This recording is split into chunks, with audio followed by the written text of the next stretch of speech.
bem-vindos para mais um estudo da obra Memórias de um Suicida, mediunidade de Ivone Pereira, ditado pelo espírito Camilo Castelo Branco. Estamos no nosso estudo de número 71, analisando as experiências de Camilo no mundo espiritual após o seu suicídio. No último estudo, nós acompanhávamos a regressão de Camilo junto aos seus instrutores para as existências anteriores àquela em que ele havia renascido justamente com essa personalidade portuguesa do famoso escritor Camilo Castelo Branco. Vimos então que Camilo foi, à época do Cristo, alguém muito mau, e no século XVII ainda trazia muitas dessas imperfeições, torturando e perseguindo dois indivíduos que haviam traído a sua confiança ainda na sua juventude e que ele não mais perdoara. Vimos que Camilo torturou o esposo da sua ex-companheira, perseguido então pelo Santo Ofício em razão do título que Camilo carregava nessa existência. Acompanhamos então toda a trajetória dele como inquisidor da igreja, perseguindo os reformistas, em especial aqueles dois. Camilo então começa a descrever, nesse momento da obra, que já vai se encaminhando para o final, o seu arrependimento. Um arrependimento que ele diz ser sincero, porque desde essa última existência, no século XVII, e depois da existência dele no século XIX, em que ele se suicidou, ele não tinha mais visto a Magda, a mulher em que ele prometera se casar e que foi abandonado por ela, passando então a persegui-la junto com seu novo companheiro Jacinto.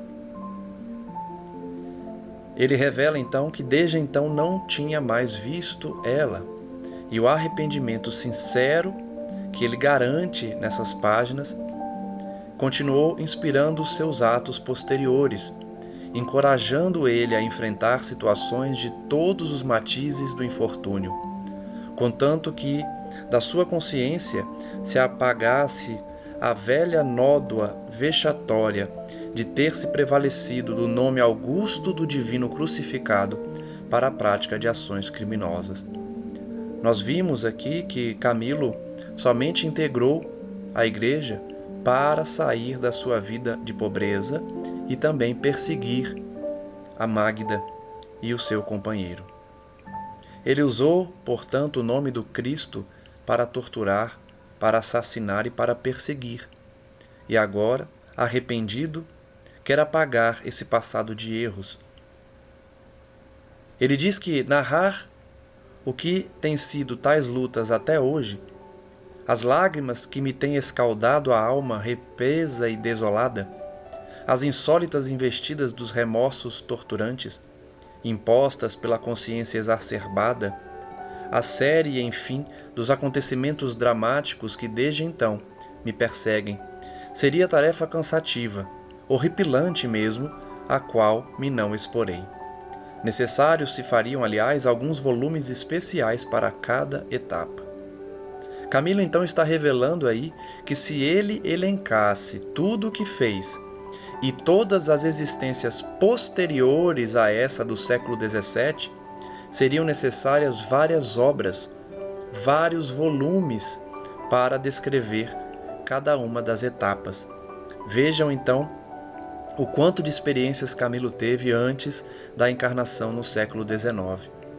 Ele, primeiro, que sofreria muito ao reviver essas lembranças, e segundo, que precisaria de uma obra ainda mais extensa, considerando que essa obra que estamos chegando ao final tem mais de 500 páginas. Ele diz: até que, na segunda metade do século XIX, eu me preparei só então. Então ele desencarna no século XVII, depois dessa existência tão má, tão ruim, tão dedicada às trevas. E aí ele vai sofrer muita coisa que ele não conta aqui, preparando-se para reencarnar no século XIX, para a última fase das expiações inalienáveis, a cegueira.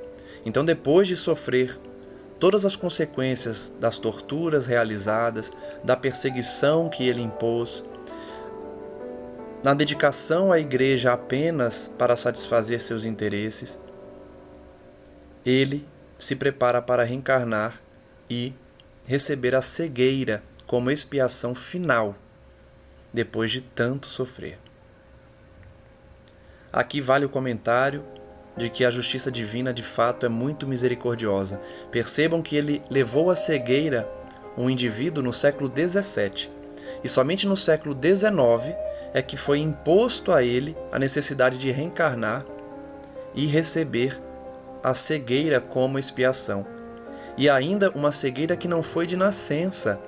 Ele viria a ficar cego já nos seus 50 anos ou mais.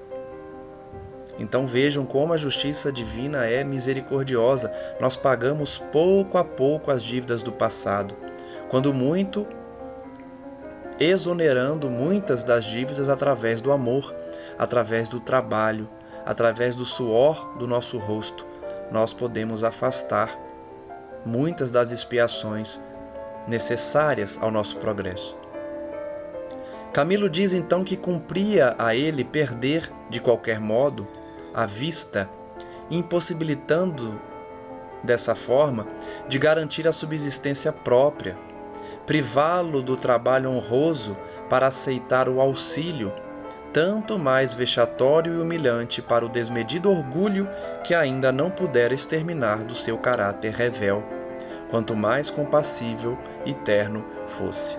Então ele diz aí que a cegueira serviria para ele vencer o seu orgulho, porque ele teria que depender dos outros, teria que depender da sua mãe, da sua esposa, enfim, da caridade alheia.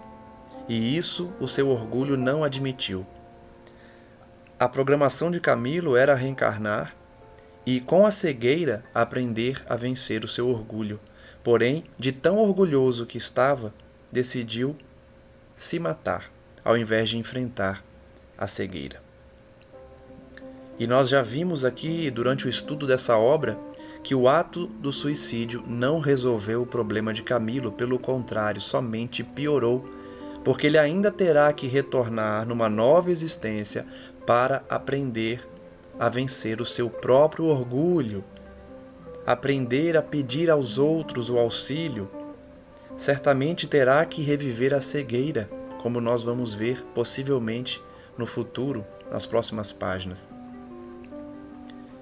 O objetivo, portanto, da lei divina, ao impor a Camilo a cegueira, era para que ele desbaratasse ideias, desejos, ambições, contemplando ao mesmo tempo a ruína dos seus valores morais e intelectuais, sua posição social, aceitando a escuridão inalterável com seus olhos apagados para sempre.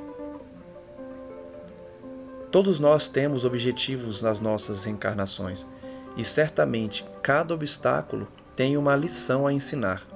A cegueira para Camilo serviria justamente para ele vencer todas essas falhas, especialmente do orgulho, a fim de que seus desejos e ambições pudessem adequar-se a conquistas morais.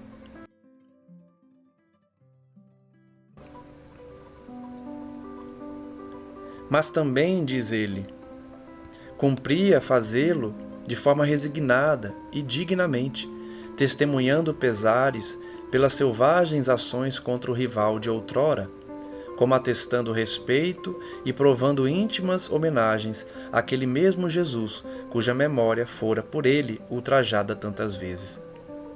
Notem mais um aprendizado que nós repetimos aqui diversas vezes, inclusive no estudo do Evangelho. A expiação precisa ser vivenciada com resignação, de forma digna, sem revolta, sem rebelar-se contra Deus e contra os seus desígnios. Porque a expiação bem vivida, como nós aprendemos no Evangelho, faz com que nós encontremos o equilíbrio das nossas consciências, somente assim, apagando então essa nódoa do nosso perispírito, essa mancha.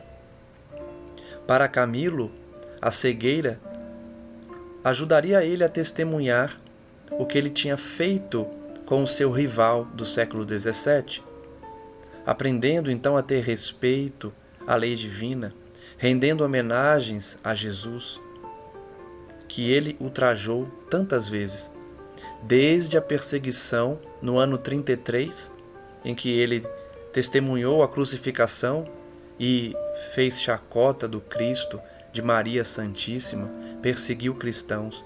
Desde aquela época, ele já ultrajava a Jesus Cristo. No século XVII, mais uma vez, usou o nome de Jesus para perseguir, para torturar, para receber posição social, dinheiro, fortunas na Inquisição. Esse ultraje ao nome do Cristo, portanto, precisaria encontrar em Camilo, através das expiações, o necessário ressarcimento. Ele então diz que todos nós sabemos da fraqueza que o assaltou ao reconhecer-se cego, porque esse é o início da obra, em que Camilo, verificando a cegueira, informado pelo médico, resolve tirar a própria vida por não aceitar a expiação. Ele diz que não teve absolutamente forças para aquele testemunho na hora culminante da sua reabilitação. Notem que a expiação visa a nossa reabilitação. E muitos de nós procuramos fugir da reabilitação. Não queremos nos reabilitar perante a lei divina. Alguns vão fugir pelo suicídio, outros vão fugir pelos vícios da bebida, da drogadição e todo tipo de viciação. Porém, nós sabemos, inclusive por essa obra, que participamos do nosso planejamento reencarnatório. Por isso, sabemos, temos plena ciência das expiações que passaremos no mundo. Sabemos que tipo de provas e expiações enfrentaremos. Por isso, não se justifica a fuga. Precisamos enfrentar as expiações. Temos a fibra moral necessária para tanto, não se justificando jamais qualquer tipo de fuga. Camilo vai dizer: a justiça imanente do Criador, que nos deixa entregues às nossas próprias responsabilidades, a fim de que nos punamos ou nos glorifiquemos por meio do enredamento e sequência, fatídicos ou brilhantes, das ações que cometemos pelo desenrolar das sucessivas existências. Camilo então louva a oportunidade da reabilitação através da reencarnação. O desenrolar das existências, as sucessivas experiências na carne, nos fazem resgatar as faltas passadas, equilibrando a nossa conduta frente à consciência divina. E aí está a beleza da lei de Deus. O mesmo horror que Jacinto de Ornelas sentiu pela cegueira, senti também eu, 3 séculos depois, ao perceber que perdera a luz dos olhos. Vejam que Camilo sentia o mesmo que ele impôs a Jacinto, a cegueira. As atormentações morais, as angústias, as humilhações insofríveis, o desespero inconsolável, ao se ver à mercê das trevas, e que levaram aquele desgraçado ao funesto erro do suicídio, também em meu ser se acumularam com tão dominadora efervescência que lhe imitei o gesto, tornando-me em 1890 suicida, como ele o fora em meados do século XVII. As mesmas dores, as mesmas aflições, a mesma angústia que Jacinto sofreu ao se ver cego, Camilo também passou, também sofreu. E imitou o gesto de Jacinto, já que ele também havia se matado por não suportar a sua condição de cego, dependente então da sua esposa Magda, vindo a se matar da mesma forma que Camilo, séculos depois, lhe imitou a postura. Isso tudo aconteceu assim, certo, errado ou discutível, assim foi que aconteceu. E tal como foi é que me cumpriria relatar. Notem que Camilo então foi fiel à sua narrativa, descrevendo o que de fato aconteceu. Da tessitura deste enredo pavoroso, compreender-se-á que a suprema lei do Criador me imporia como expiação cometer um suicídio para sofrer as consequências? Notem que Camilo agora vai dar uma lição muito importante para o leitor que não está atento às leis divinas. Por quê? Algumas pessoas, ao lerem essas páginas, essas conclusões, podem pensar que Camilo trazia na sua programação espiritual também incorrer no suicídio, porque Jacinto, quando se viu cego, recorreu ao suicídio. Algumas pessoas podem pensar então, então Camilo veio para ser cego, ficar cego e também se matar, para que ele reproduzisse a mesma conduta de Jacinto. Ele então vai dizer, absolutamente não. Eu já falei isso aqui antes, mas agora vamos colher das palavras de Camilo. Ninguém vem para se matar. A programação de Camilo era a cegueira e suportar essa expiação com resignação. Jamais fugir pelo suicídio, não importando se Jacinto tinha também se matado. Camilo vai dizer, a suprema lei, cujos dispositivos se firmaram na supremacia do amor, da fraternidade, do bem, da justiça, como do dever e de toda a esteira luminosa de suas gloriosas consequências, e que ao mesmo tempo previne contra todas as possibilidades de desarmonização e heterogeneidade, com suas sublimes vibrações, não estabeleceria como lei jamais a infração máxima por ela mesma condenada. Então Camilo inicia a sua explicação já dizendo que a lei divina nunca colocaria o suicídio como parte da sua própria lei. Por quê? A própria lei divina condena o suicídio como um crime máximo. O pior crime que se pode cometer contra Deus é o suicídio. Então jamais faria parte do mecanismo da lei, do mecanismo de reabilitação das criaturas, o suicídio. O suicídio, como nós já estudamos aqui, é algo que está fora da programação dos indivíduos, está fora do decorrer natural da própria lei divina. Portanto, a expiação está prevista, porém o suicídio não. A lei divina jamais poderia colocar o suicídio como uma consequência lógica das nossas vivências na Terra. O que se passou comigo, diz Camilo, foi antes o efeito lógico de uma causa por mim criada, a revelia da lei soberana e harmoniosa que rege o universo. O efeito lógico, portanto, da sua conduta do passado o levou ao suicídio, porque ele ainda carregava consigo o orgulho que o impediu de suportar uma existência dependente de alguém. Camilo não queria ser dependente de ninguém. Seu orgulho era muito forte, por isso se matou. A consequência do suicídio foi decorrente exclusivamente do seu orgulho, não da sua programação espiritual. Como ele estava desarmonizado com a lei soberana, enredando-me em complexos cada vez mais deprimentes por meio das escabrosidades perpetradas nos sucessivos ligamentos das existências corporais, fatalmente chegaria ao desastre máximo, tal o bloco de rocha que, se precipitado do alto da montanha, rola rápido e inapelavelmente até o fundo do abismo. Notem como a lei divina é perfeita.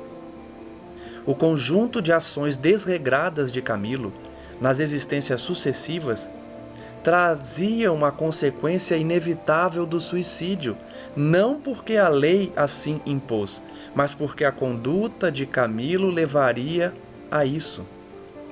Ele usa a figura da rocha que rola pela montanha, até o fundo do abismo. Ninguém consegue parar essa rocha, esse bloco de rocha que rola do alto da montanha. Da mesma forma que o indivíduo se dedica ao mal, se dedica aos vícios, ele vai rolando dessa montanha e não consegue parar. A consequência dos seus próprios atos é o fundo do abismo. Na figura de Camilo, o suicídio. Então, por que o suicídio era inevitável para Camilo? Por conta das suas escolhas, das suas inúmeras escolhas nas diversas existências posteriores ao século XVII. Ele não conta aqui, mas nós podemos retirar da existência do século XIX que ele não tinha religiosidade, ele não tinha espiritualidade. E assim, somando todos os seus erros do passado, levaram ele ao fundo do abismo. E a fatalidade é essa, criação nossa, gerada dos nossos erros e inconsequências através das idades e do tempo. Vejam que a responsabilidade é sempre nossa. O nosso livre-arbítrio define a fatalidade, consequências dos nossos erros e inconsequências do passado. Que tu me acredites ou não, leitor, não destruirás as linhas da verdade palidamente expostas nessas páginas. A triste história da humanidade, com seus carregamentos de desgraças, que tão bem conheceis, que tão bem conheces, aí está, diariamente afirmando exemplos idênticos ao que acabo de apresentar. Então Camilo diz, por mais que você, leitor, não acredite no que eu estou dizendo aqui, a verdade é uma só.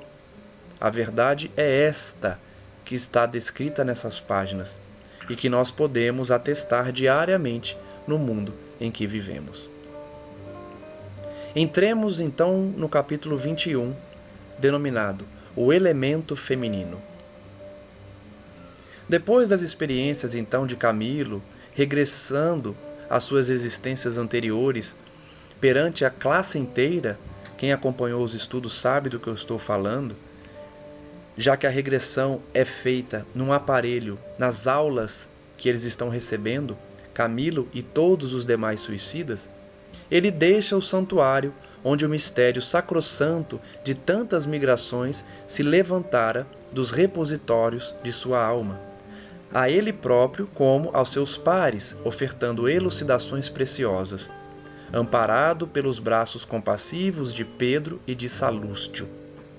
Então Camilo deixa aquela sala em que todos acompanhavam a regressão nas suas existências passadas, amparado pelos mentores.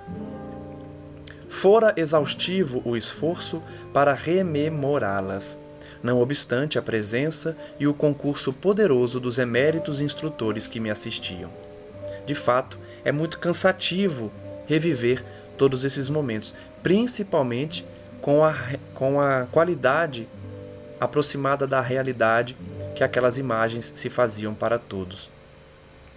As recordações do passado delituoso, os sofrimentos experimentados através das idades por mim vividas, e agora aviventadas e carreadas para a apreciação do presente, chocaram-me profundamente, abatendo-me o ânimo, como que traumatizando meus sentimentos e minhas faculdades. Nós precisamos recordar aqui qual o objetivo dessa terapêutica. Nós vimos isso já há alguns estudos, em que Camilo revela qual o objetivo dessas aulas. Vemos aí, portanto, que quando o suicida enfrenta suas existências passadas, isso lhe causa um choque enorme. Muitos somente despertam quando vivenciam o passado. Nós tivemos um exemplo muito forte em um dos obsessores que estavam na torre de vigia. Ele somente resolveu ceder ao Evangelho do Cristo depois de muitos anos, e mesmo assim, somente depois de atestar o que ele tinha feito nesse mesmo instrumento que Camilo utilizou para reviver as suas existências passadas. Com Camilo, então, não foi diferente. Reviver as vidas anteriores, as existências passadas, foi fundamental para que ele tomasse esse choque de realidade. Como que se tivesse traumatizado os seus sentimentos. Ele se sentiu então doente, uma vez que a mente como o sentimento se haviam entrechocado num cansativo e melindroso serviço de revisão psíquica pessoal. Ele ficou enfraquecido porque de fato deve ser muito doloroso reviver esses momentos. Ele se sentia logo doente. E assim sendo, fui encaminhado a certo gabinete clínico anexo ao próprio recinto das singulares com sublimes experiências. Os instrutores, sabendo então que essas lembranças são dolorosas, já montam um posto de socorro ao lado desses locais em que eles revivem o passado. 2 iniciados faziam um plantão do dia, pois acidentes como o por mim experimentado eram comuns, mesmo diários, entre os discípulos cuja bagagem mental pecaminosa os lançava em crises insopitáveis de alucinação, as quais por vezes atingiam as raias da demência. Então notem que o posto é necessário porque diariamente muitos dos suicidas revivem os atos que realizaram no passado e chegam até mesmo à demência, alguns deles. Tamanho choque que sentem ao reviver o que fizeram, o que causaram. Bondosamente recebido na dependência em apreço, onde mais uma fragrância da caridade consoladora era dada a aspirar por nossos espíritos frágeis e pusilânimes, ministraram-me aqueles operosos servos da legião tratamento magnético, como que balsamizante, para a urgência do momento, seguindo-se depois, nos dias subsequentes, vigilância clínico-psíquica especializada, eficientíssima. Então ele foi atendido com eficiência, de forma especializada, por aqueles que compunham a legião dos servos de Maria, tratando dos suicidas, especialmente os mais doentes. No fim de alguns dias, tornado à luz da realidade insofismável, completamente lúcido quanto à minha verdadeira personalidade, refleti maduramente e a uma conclusão única cheguei a fim de me poder, algum dia, sentir plenamente reabilitado à frente da consciência própria e da lei suprema, que havia tanto eu vinha infringindo. Reencarnar. Então Camilo está dizendo que depois de alguns dias, quando ele refletiu sobre tudo que ele tinha visto, completamente lúcido quanto quem ele realmente era, ele refletiu e chegou a uma conclusão inevitável. Para reabilitar-se frente à consciência própria e frente à lei divina, era necessário reencarnar. Esse é o objetivo de todas as etapas que os suicidas passam desde o seu resgate. Criar a consciência íntima de que precisam reencarnar para saldar essas dívidas acumuladas na sua conduta do passado e pelo ato criminoso do suicídio. O objetivo de todas as lições que vimos aqui nessa obra é fazer com que o suicida note a necessidade de reencarnar. Sim, renascer ainda uma outra vez, sofrer dignamente, serenamente, o testemunho da perda da visão material, no qual eu fracassara havia pouco, pois a ele me não submetera, preferindo o suicídio a avançar pela vida, jungido à incapacidade de enxergar.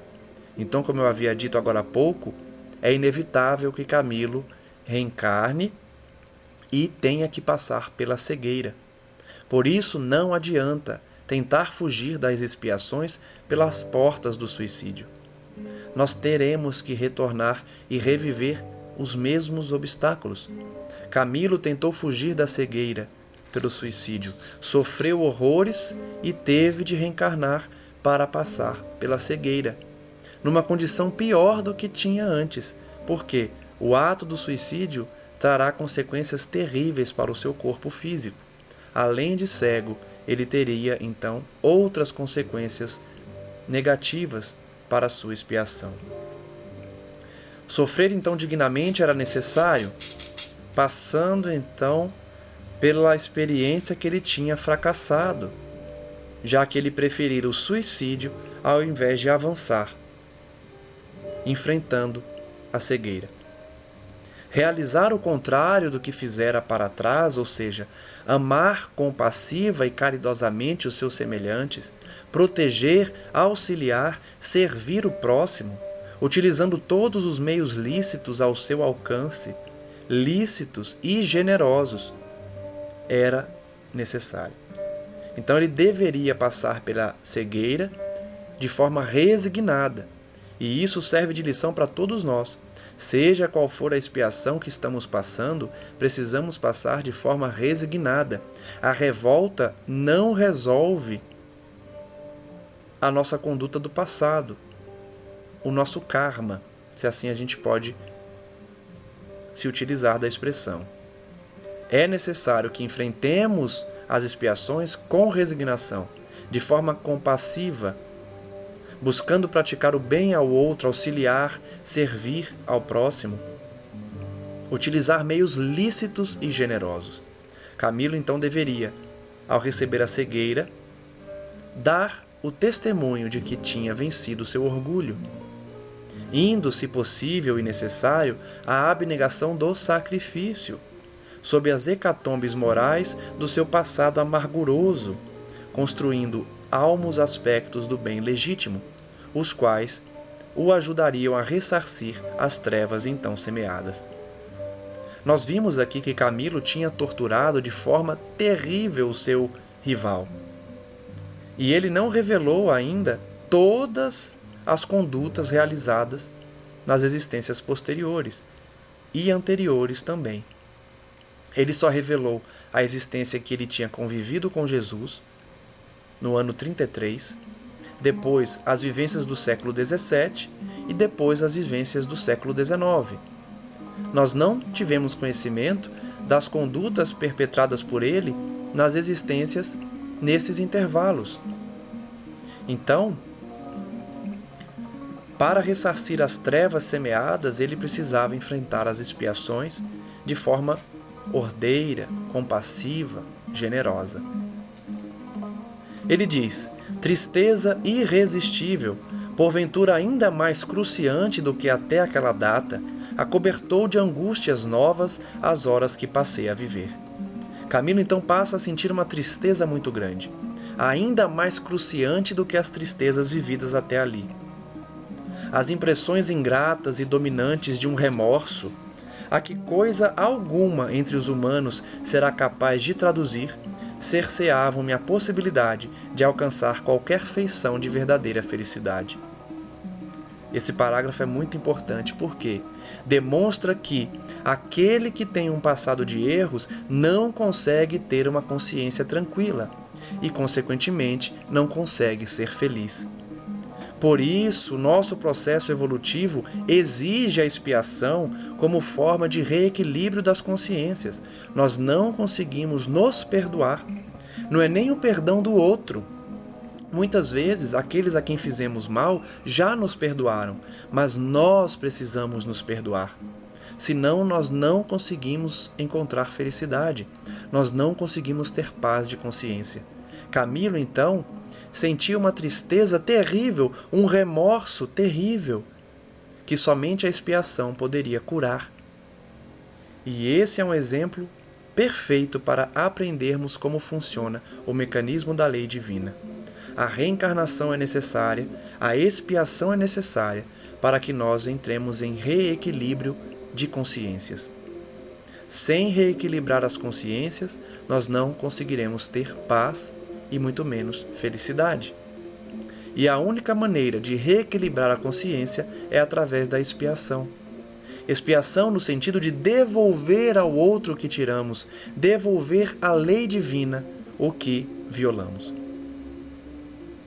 Contudo, os bondosos instrutores, como os diletos amigos que nos rodeavam, e as vigilantes caridosas e afáveis, reanimavam-me as forças, como também o faziam aos meus companheiros de lutas e infortúnios, pois os sofrimentos de um espelhavam os dos demais.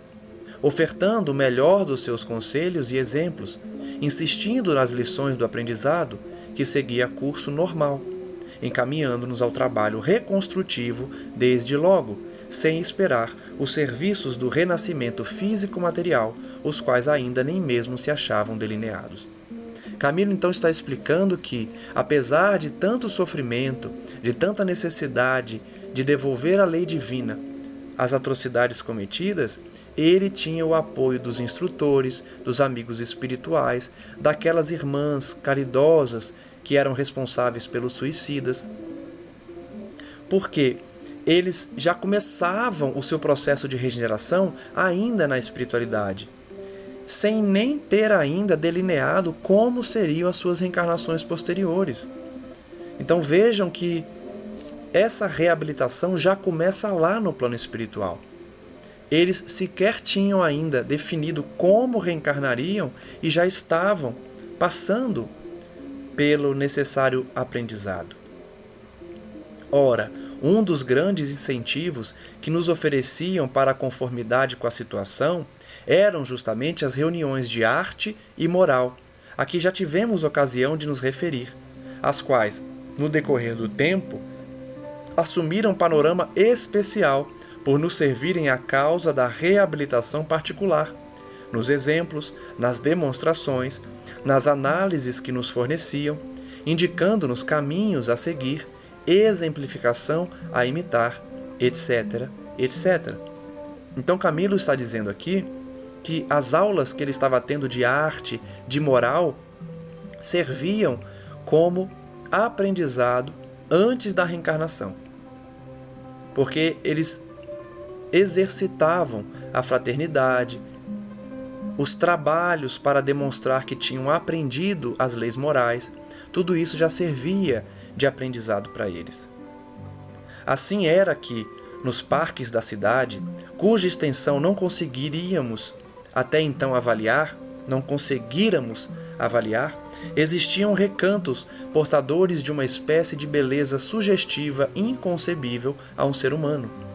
Os parques, então, que reinam na Cidade Esperança são tão belos que nós não podemos sequer imaginar. Tal era a superioridade ideal do conjunto, como de cada detalhe, tais as nuances evocativas que atraíam um pensamento para o domínio da harmonia na arte. As aulas, portanto, de arte e de moral eram belíssimas e profundas, trazendo os alunos a um aprendizado sublime que na Terra não existe. Tratava-se particularmente de residências, habitações, em que a arquitetura, a arte decorativa sobrepujariam tudo quanto os clássicos terrenos têm imaginado de mais nobre e mais belo. Por essas palavras de Camilo, a gente só consegue imaginar a beleza dessas construções, das residências, dos parques. Ele fala que as mais belas construções clássicas aqui da Terra não chegam aos pés dessas construções no mais além. De miniaturas de cidades ou aldeamentos pitorescos e lindos, com lagos graciosos marginados de alfombras floridas e odoríferas, de templos consagrados ao cultivo das belas letras como das artes em geral, notadamente da música e da poesia, que ali notamos atingir proporções vertiginosas e inimagináveis para qualquer pensador terreno, como no caso de Frédéric Chopin, a quem tivemos ocasião de assistir transfigurar a magia dos sons em encantamento de vocabulário poético, traduzido em sequência arrebatadora de visões ideais, as quais ultrapassavam nossas possibilidades quanto à ideia do belo, arrancando-nos lágrimas de enternecimentos inéditos, assim auxiliando o despertar de faculdades espirituais que em nosso ego jaziam latentes. Então vejam que bonito. As aulas de artes, de moral, de poesia eram tão arrebatadoras, tão profundas, que as criações até mesmo de Chopin ganhavam vida na música, na arte, na poesia, dando um cenário que ele sequer pode descrever de forma fiel para nós encarnados. Ultrapassam a ideia do que temos aqui de beleza, arranca lágrimas de todos eles. despertando faculdades espirituais que estavam adormecidas neles. Dir-se-ia mesmo serem a música e a poesia as artes preferidas pelos iniciados, se fora possível afirmar tais predileções em mentes como aquelas, educadas sob os mais adiantados princípios do ideal que poderíamos conceber. Camilo então revela que a poesia parecia ser a arte que os iniciados mais dominavam, apesar dele não poder afirmar isso porque as mentes deles são tão elevadas que aquilo parecia ser algo pequeno diante das conquistas que eles traziam. E até reproduções exatas, porém apresentadas em sublime estado de quintessência, lidimamente aformoseadas até a reverência, porque construídas fluidicamente, sob pressão de vontades adestradas na superioridade das concepções magnânimas do amor e do bem, das paisagens evocativas da peregrinação messiânica, cenários sugestivos e atraentes dos primeiros acordes da palavra imortal que descera das regiões celestes para consolo dos sofredores e liberação dos oprimidos. O que Camilo está dizendo aqui? Que nesses cenários, na espiritualidade, nessa cidade esperança, reproduções exatas, num estado de quintessência, aformoseadas até a reverência, eram construídas fluidicamente por esses instrutores. A gente só consegue imaginar a beleza dessas construções. Por mentes treinadas, vontades adestradas em concepções superiores de amor e de bem. Eles criavam então paisagens evocativas das peregrinações do Cristo, cenários da palavra imortal do Evangelho, que descia para os sofredores a fim de consolá-los. Imagine a beleza dessas explanações, dessas poesias, dessas músicas. Foi-nos concedida, assim, a satisfação gratíssima de palmilhar ao longo do lago de Genezaré, como de Tiberíades e de outros locais saudosos, testemunhas do divino apostolado do Senhor. Camilo está revelando aqui que, através dessas aulas, eles conseguiam visitar o lago de Genezaré, Tiberíades, outros locais que Cristo passou ensinando o seu Evangelho. E tais eram as sugestões do que impregnavam essas reproduções, que era como se o divino amigo houvesse dali se afastado desde apenas poucos momentos, pois recebíamos ainda em nossas repercussões mentais o doce murmúrio de sua voz, como que emitindo os últimos acordes, que se diriam vibrando no ar, da melodia inesquecível que tão bem há calado no coração dos deserdados faz 2000 anos. Camilo então diz que as reproduções desses cenários eram tão perfeitas, eram tão ideais, que era como se Jesus tivesse acabado de falar, acabado de pregar. A voz do Cristo ainda pulsava naquele ambiente, era reproduzida nos acordes íntimos de cada um dos que ouviam, como se o que ele tinha dito há 2000 anos ainda repercutisse em suas almas, como de fato repercute, dizendo: Vinde a mim, vós que sofreis, e eu vos aliviarei. Aprendei comigo, que sou brando e humilde de coração, e achareis repouso para vossas almas. Essas palavras tão belas do Cristo que consolam, que trazem esperança e fé. As almas dos sofredores até hoje repercutem, especialmente nas almas dos suicidas arrependidos. Todos que sofrem, procurem o Cristo e Ele aliviará as suas dores. Aprendamos com Ele, então, que é humilde de verdade, é brando e pacífico. Todos nós acharemos repouso, então, nas nossas almas. Em presença dessas augustas expressões de amor e veneração ao Mestre, concedidas pelas nobres entidades executoras da beleza do burgo onde vivíamos, muitas vezes abismei-me em meditações profundas e enternecedoras, enquanto deixava rolar doridas lágrimas de arrependimento à evocação daquele ano 33, que agora eu poderia recordar com facilidade, quando, madeiro ao ombro, paciente, humilde, resignado, o Messias, agora venerado em meu coração, então galgava a encosta, rumando ao Calvário, ao passo que eu vociferava demoniacamente, exigindo com presteza o seu suplício.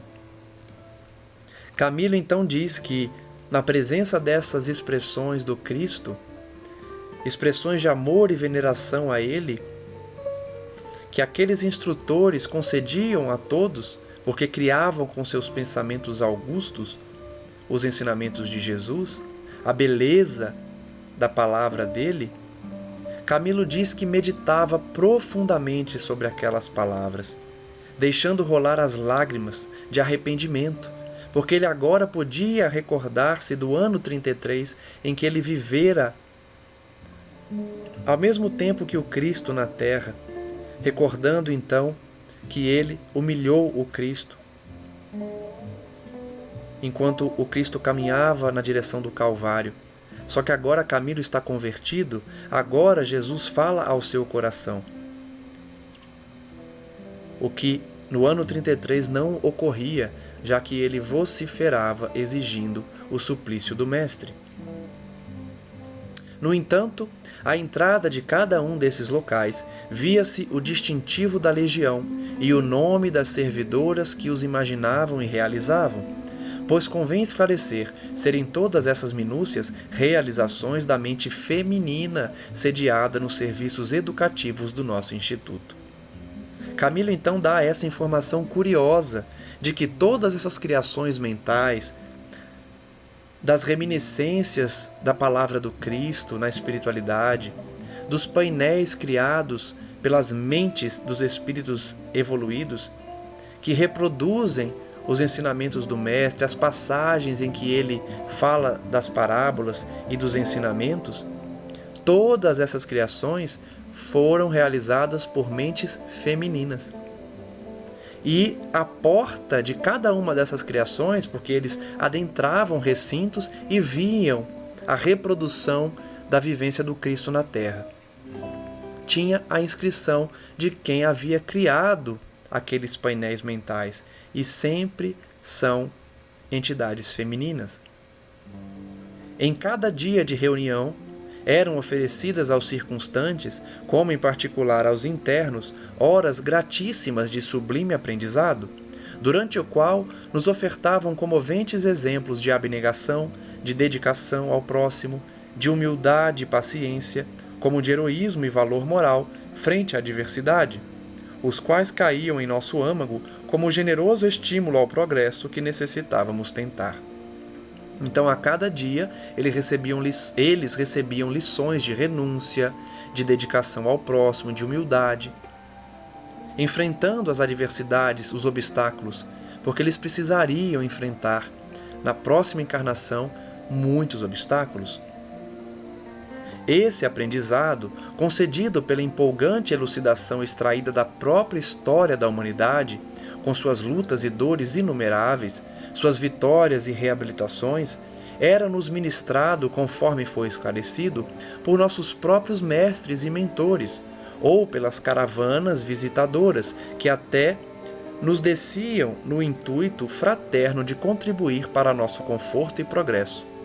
Então Camilo está aqui repetindo uma informação que ele já deu, de que todo esse aprendizado que a própria humanidade passou no decorrer dos séculos era trazido pelos seus instrutores ou pelas caravanas que visitavam a colônia, naquelas visitas já narradas por Camilo, incluindo aí Victor Hugo, Chopin e tantas outras personalidades. Porém, muitos dramas fortes, vividos pelas próprias damas da vigilância, aquelas senhoras que eram responsáveis pelos suicidas, assim como por personagens destacadas de nossa colônia, como Ramiro de Guzmán e os dois Canalejas, foram-nos permitidos conhecer como exemplificação e advertência, muitos apresentados mesmo como modelos dignos de serem imitados. Então ele diz que, além das lições dadas pelos instrutores e pelos caravaneiros, também eram ensinadas as vivências pessoais dos instrutores que passaram nos hospitais, nos auxílios daquelas damas. Então, os exemplos pessoais também eram ensinados, como forma deles imitarem os gestos daqueles instrutores. E esses dramas pessoais não eram mais do que a narrativa que faziam das lutas sustentadas durante as experiências do progresso, dos sacrifícios testemunhados na encarnação ou por labores incansáveis no espaço.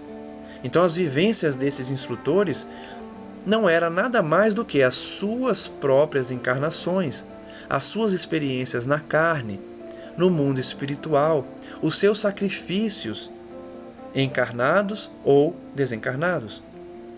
Sobre o que nos davam a conhecer, éramos convidados depois a opinar e fazer apreciações e comentários morais e artísticos, observando nós outros, entre muitas outras coisas importantes para o nosso reajuste nos campos da moral, o fato surpreendente de encontrar-se o homem rodeado das mais formosas expressões de uma arte superior entre todas, durante as lides profundas de cada dia. A arte gloriosa de aprender a desenvolver em si mesmo os valores espirituais que se encontram latentes em suas profundezas anímicas. O que ele diz nesse parágrafo complexo?